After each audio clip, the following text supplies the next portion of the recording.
binuo ang Jóvenes de la Virgen de la Soledad Prayer Group upang mangalaga sa isang bagong replikang larawan ng La Virgen de la Soledad de Portabaga sa Barangay Tansa, lungsod ng Navotas.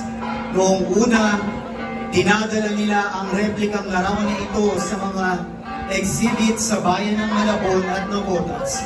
Subalit sa pagpasok ng panahon ng pandemya, nahinto ang mga ito, nagkaroon ng pagkakataon ng mga kasapi na matuklasan ng kanilang panibagong misyon, ang ipagdasal ang mga nooy frontliners at mga humaharap sa pagsubok dulot ng COVID-19 sa pamamagitan ng kanilang online rosary na ginaganap gabi-gabi hanggang taong 2022.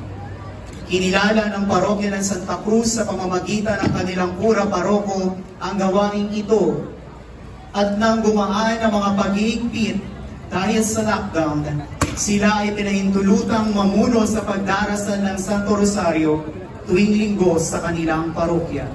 Kasunod ang pagdonobena sa Mahal na Birhen ng Soledad, sa hangaring lalong maipakilalang debosyon sa Mahal na Ina sa isang paraang tunay na Navoteño.